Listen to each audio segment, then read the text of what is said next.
21st Century Entrepreneurship with Martin Piskarik. Who is in charge, a horse or a person riding it? Well, I think it's sort of teamwork in a way. You got to get the horse to cooperate and sort of give it some direction. But if you don't participate, and that's the way it is with money, if you're not participating, if you're just letting the horse drive you, who knows where you're going to end up? On the side of the road, not moving forward or going backwards. And so it's a joint effort. You got to rely on the horse, but you also got to give him a couple of carrots and say, hey, this is going to be a good relationship. Let's make it work for both of us. So you are CFO of Comedy Central, if I remember well? Comedy Store, the Comedy Store, where Dave Chappelle and Joe Rogan and Richard Pryor and Roseanne Barr and Jim Carrey and Sandra Bernhard and Whoopi Goldberg. Oh my God. Jay Leno, David Letterman. Jay Leno. Wow. Yeah, Craig T. Nelson. Lots of people came out of the Comedy Store. Is it open again?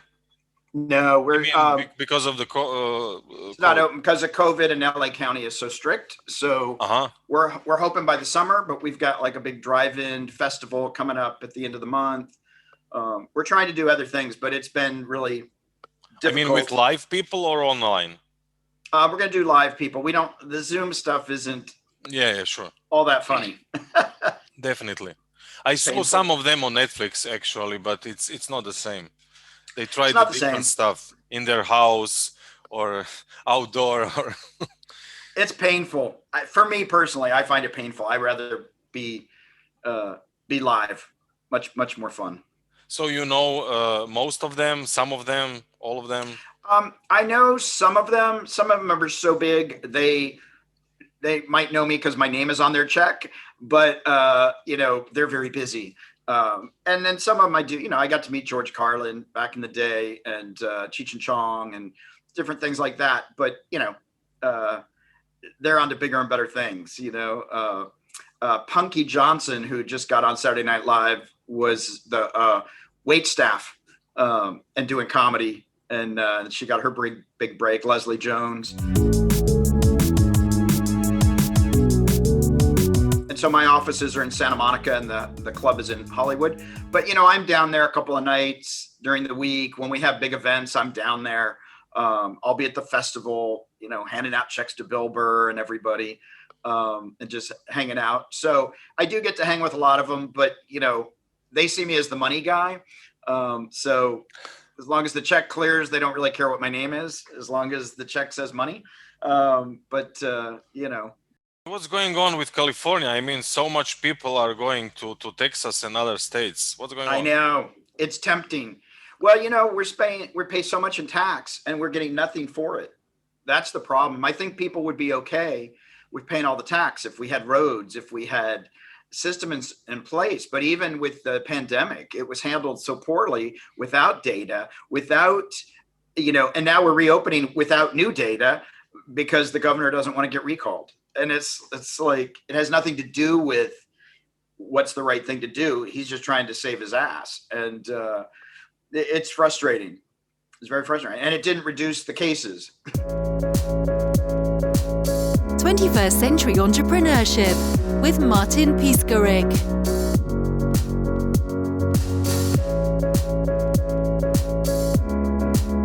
When you go into different places, you're dealing with the culture of what's going on. So the norms that were happening in Golden Gate, San Francisco area, it's going to be more like, we're happening. And that's the energy. And so even people around you are supporting that energy, even if it's not direct.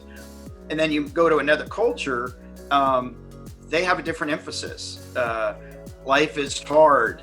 We're never going to get ahead. And so then that energy permeates everything that's going on, so that even though you come in going, I'm so excited, I don't think I'm going to, and then, doors don't open, the flow is not happening. All of a sudden you start to become victim to that mindset. If you're not consciously going, wait, no, I'm not taking this on. I've got to really fight against it. Culture, advertising, all those things are strong. and we get socialized a certain way and we start to buy into it, even when we've been in a different situation that tells us something different. By the way, you are some kind of money expert, or how can I define you? I have a lot of experience. I never like to say I'm an expert. I know as much or as little as the next person. I just try to be really curious. I've had a lot of experiences. I've observed a lot of things. I've done my own personal journey. I've had a lot of tax appointments turn into therapy sessions. And so I've gotten a real sense of, what goes on with people. And I was so surprised that so many decisions are emotionally based, not based on fact, not based on information in front of them, but based on my parents will be disappointed, based on I hope my wife still likes me, based on whatever those things might be. And so we're making these decisions that have nothing to do with facts. I was on an interview one time and a woman called in and wanted to know how much money she should put in the prenup for when he cheats on her. And I said, wait a minute, you want to have a dollar amount so when your husband cheats on you, you get compensated. Are you expecting him to cheat on you? And she's like, no, but my friend said I should put it in there because he will eventually cheat. I was like, well, you'll eventually be right. Like if you go in with that mindset and you're negotiating the price of what it costs to cheat. How would you define mindset? Mindset is our unconscious and conscious belief system. And most of us are operating unconsciously and not aware that there's this under voice that's telling us what to do. So we can go out and go, I want to be rich. And that voice below says, you don't deserve it, not you, everybody but you, you're undeserving. And so I don't want to step out because everybody already knows I don't deserve it. And we just reaffirm that. So getting aware of that mindset, instead of saying, I'm broke. Oh, I just don't have cash flow right now. I need the newest cell phone. No, I really want one. I don't need it. I need air. I need water.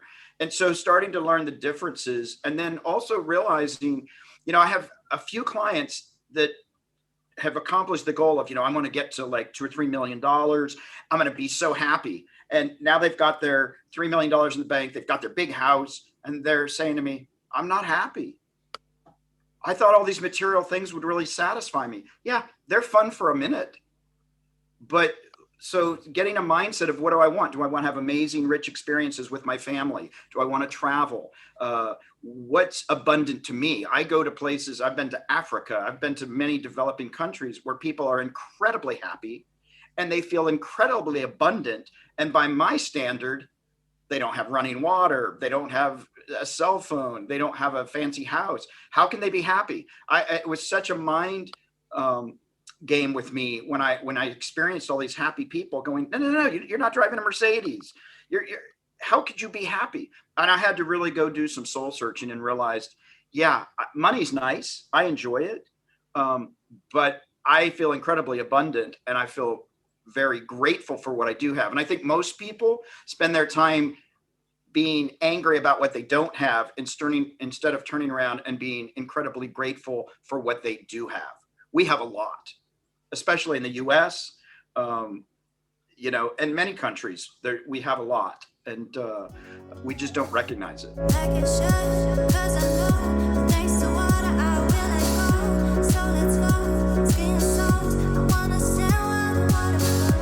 Who is in charge, a horse or a person riding it?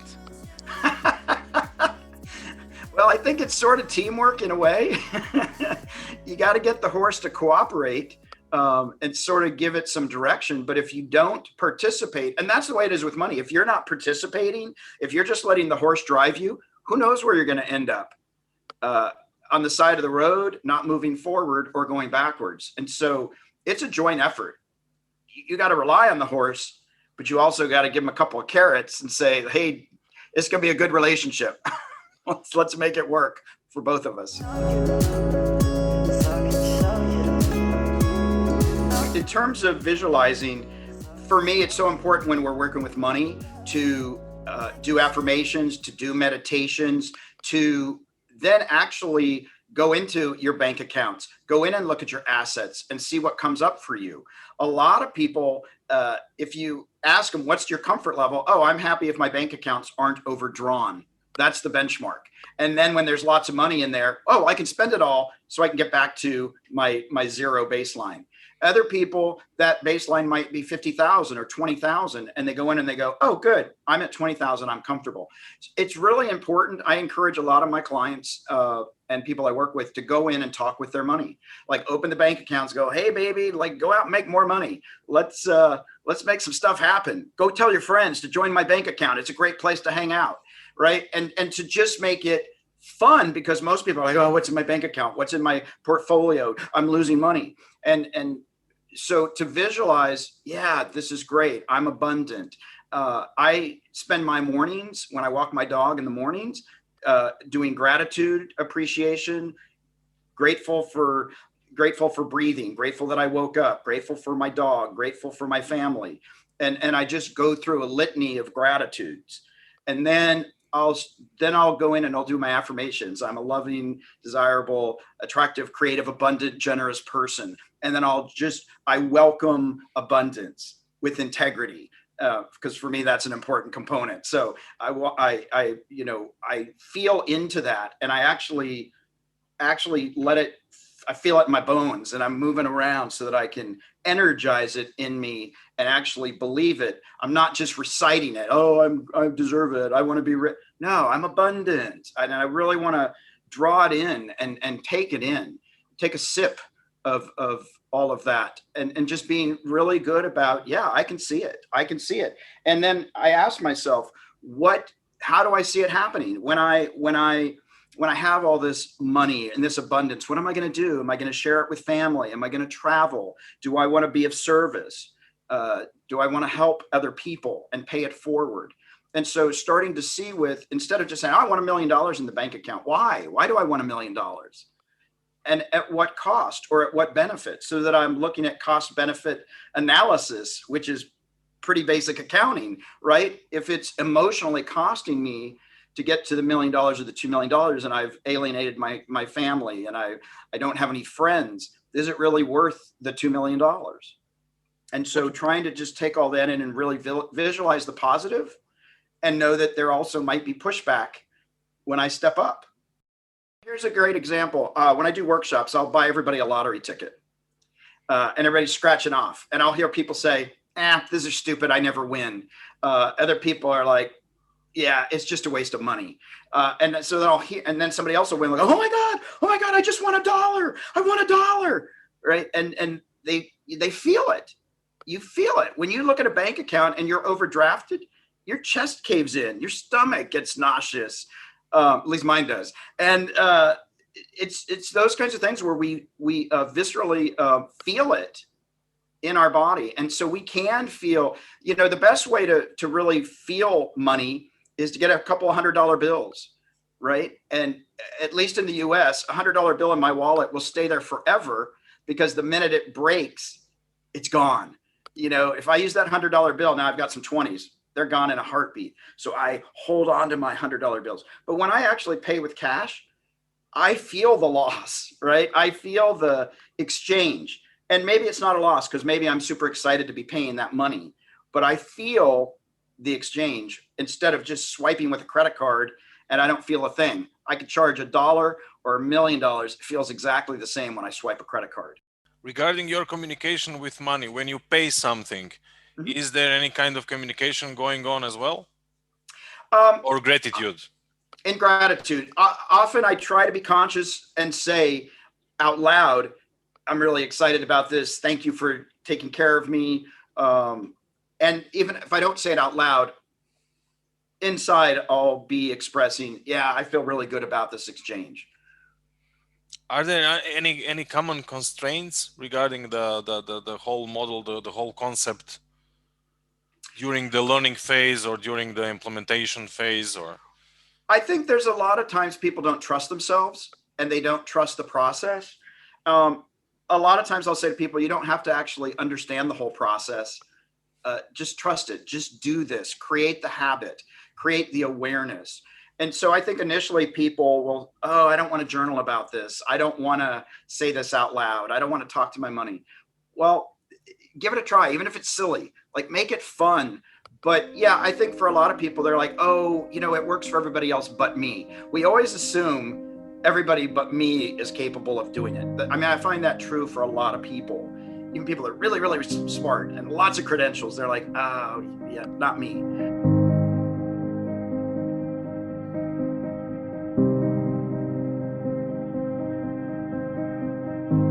Is it about self-esteem or? Yeah, I think what happens is, when we're 4, 5, 6 years old, we're making a lot of our decisions. We're taking in information and calling it fact. And in reality, we're 5 and 6. We can't distinguish between fact and our story.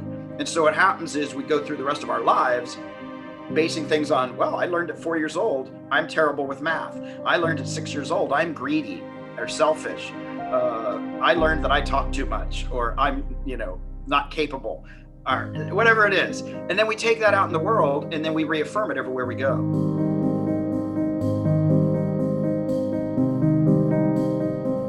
What about your life? Any tipping points? Well, I became a CPA and I was broke. I was just completely broke.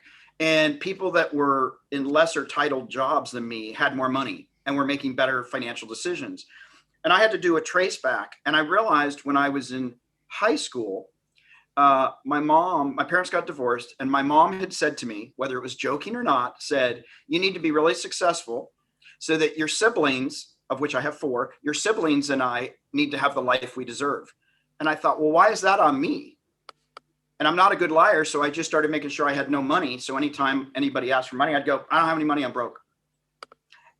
And until I was willing to say, no, I'm actually holding on to my money and I earned it and I'm going to keep it in my bank account and I'm not obligated to take care of everybody, until I could get comfortable with that, I had to keep sabotaging myself. Once I was able to learn to say no, and that doesn't work for me, right? It's uncomfortable initially. People are like, what do you mean? You have to. No, actually I don't.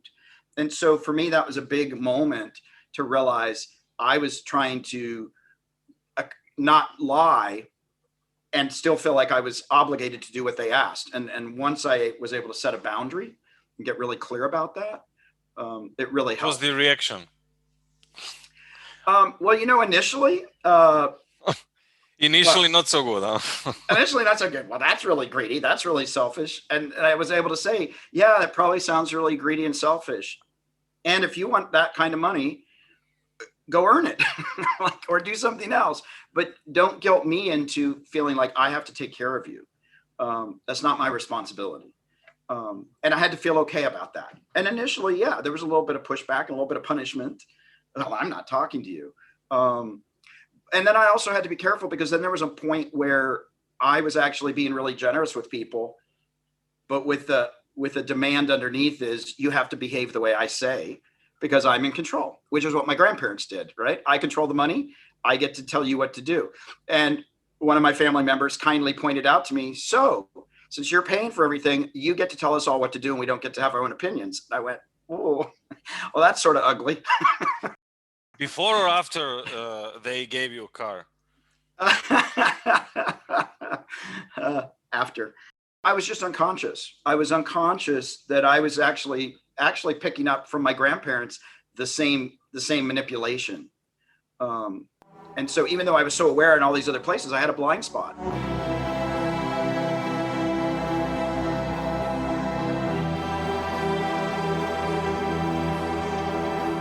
My energy was more frantic and not very grounded. So a lot of my life was fear-based.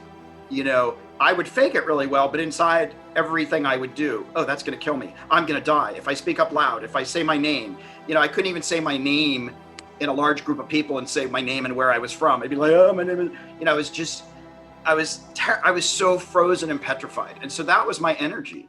When I started doing the work and started getting more comfortable and starting to learn that sometimes people will push back and you're not going to die, I started testing the waters, and I got a lot more grounded and my energy got more embodied, and I'm significantly calmer. I still have a lot of energy, but it's not this frantic energy that's like everybody's like, what's going on? I would heighten everybody else's energy and they're like, what's, and now it's just more, yeah, I'm here. Can you please define a little bit more grounded? Yeah, so for me, being grounded is that I'm more in my body, and I can actually, a lot of our core, our pelvis and our legs are what are going to ground us, literally to the earth. And when I'm actually embodying everything, when I stand, I feel present. I don't feel jittery. My feet aren't tapping. I'm planted solid, and I'm actually very grounded to the earth so that the energy can go through me up. If you want to talk to the higher energy, it can flow through me without interruption because I'm present.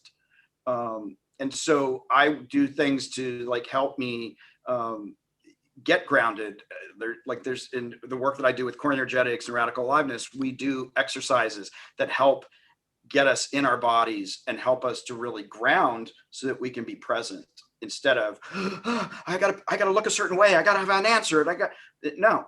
Oh, this is me. Might not have it all right, but here I am. It's all good. What are the reactions of people that are more materialistic oriented when they step into that kind of, for them, new mindset, new way of thinking and doing and problem solving? Well, I think for some people it's uncomfortable because they'd rather stay in presentation mode. I've also had people say, how do you do that? Like, how can you be nice to, like, you got to be driven more. Like, and so I think it's different. So it's confusing to them that I enjoy money, but it's not my driving force. And I think for some people, they're envious of that. Other people are like, that looks scary. I don't want to change, right? Because most of us don't want to change. Change is traumatic. Change is uncomfortable. And so most of us are looking for what's comfortable. Let me go there. And so I think for a lot of people that have money, but I also have other people that have a lot of money that say, you know what, I want to do something different. I'm not feeling fulfilled. I want what I see that you seem to have. You seem to have peace of mind. You seem to be comfortable with the good and the bad and the ugly parts of myself and all of those things. And people are like, that looks really scary. But for me, it takes a lot of pressure off if I'm not trying to present.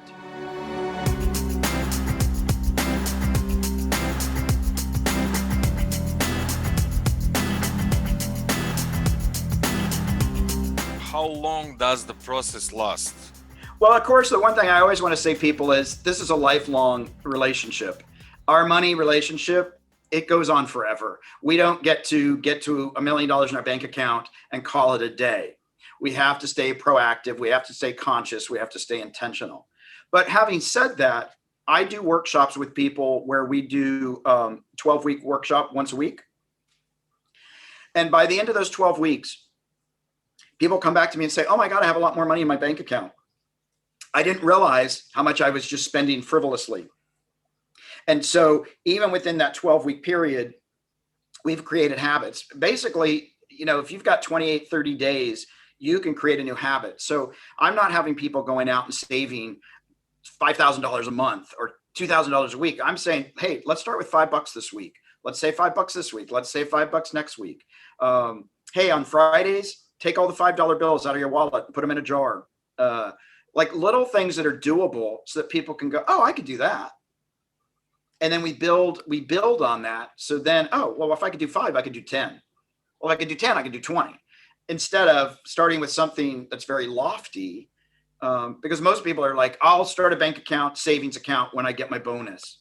I'll do it when I get ahead. I'll do it when, like, those things never happen, right? There's always a story. So if we could just start small, but I would say like in 30 days, you'll start to see a difference, like immediate.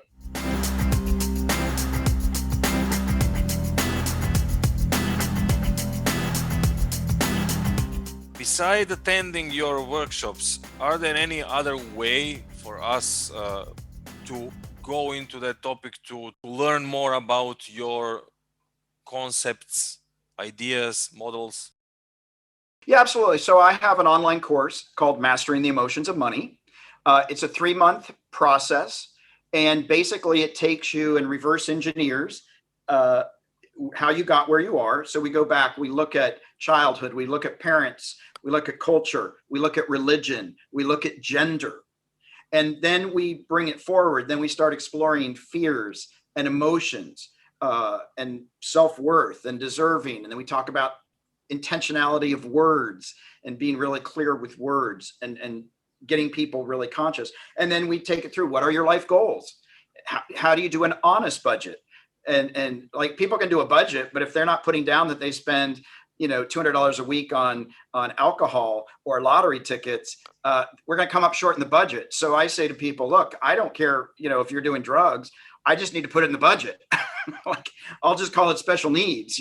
We don't need to out you on that, but we need to be honest about it. And so then we go through all of that. And what are my goals? And then, are the spending habits that I do today in alignment, and congruent with what I say that I want, so that I can stay in integrity, or then reevaluate and say, well, I guess I really don't want that. And then the other way, the easiest way, and I've done this when I do talks, is I'll tell people, look, you got a right hand and a left hand. Grab the person on your left and grab the person on your right. These are your wing people. Like, find other people. Maybe it's not family, but find a coworker. Find somebody else that's interested in changing their financial behavior, and have a money partner, a money buddy. And actually once a week get together with them. Hey, what did you do with your spending this week? Hey, are you reaching your goals?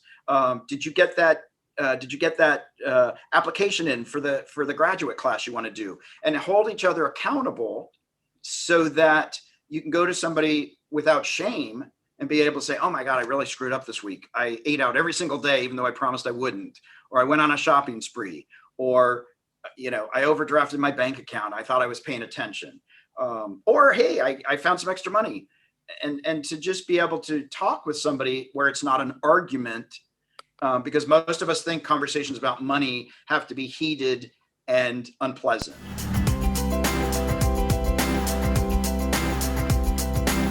My book, The Money Nerve, Navigating the Emotions of Money, you can get that on Amazon. You can go to our website, themoneynerve.com. That's nerve, N-E-R-V-E.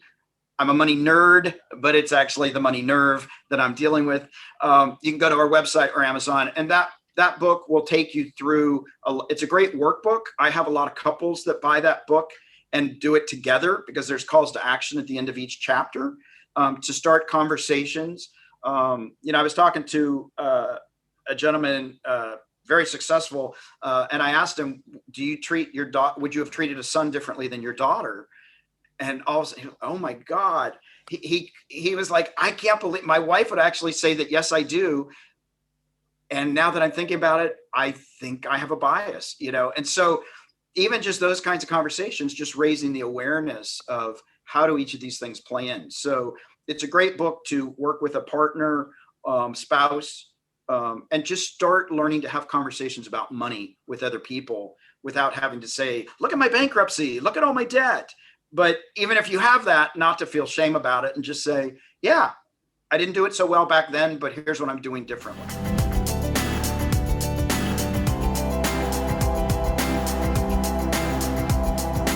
What about you, by the way, today, here and now, Eckhart Tolle? Are you a happy? Are you a happy person? How do you feel? What's going on? I feel great. I feel great. Any day I wake up and I'm breathing, I'm happy. Life is good. I don't get to travel right now, which I do miss. I love traveling. But life is really good. I have taken a couple of trips to Africa. I went and spent a month at a rhino sanctuary a couple of years ago. Again, it teaches me so much of what I have, and I don't have to go out and milk the cow and lug water from the river to take a shower, right? Life is good.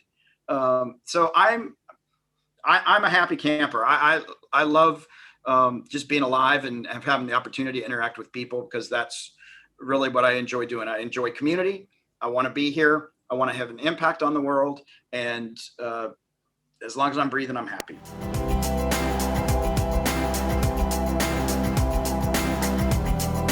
The one thing that one of the things that when I deal with entrepreneurs and when I'm talking to people and even in workshops, the two questions that I ask myself and I tell them to ask themselves are, would I want to be a customer of mine? And would I want to work for me? And, that's initially, of course, everybody wants to work for me. It's a no-brainer. But, I was so driven on, like, I got to, get this stuff out. And I had such a vision that I was oblivious to a couple of my employees who were actually in a little bit of a crisis. And I was so busy, like, no, don't, like, that I actually missed what was happening. And when I finally was aware that this person was crying and had this reaction because I just sort of had missed it, I had to really go back and say, what am I really about? If I'm so busy trying to save the world and I'm taking out the people around me, then am I really in service? And so to really sit back and look at, how do I treat my employees? How do I treat the people, my customers, my clients? If I wouldn't want to work for me, and if I wouldn't want to be a client of mine, like, something needs to change. 21st Century Entrepreneurship with Martin Piskarik. Thank you for listening to today's episode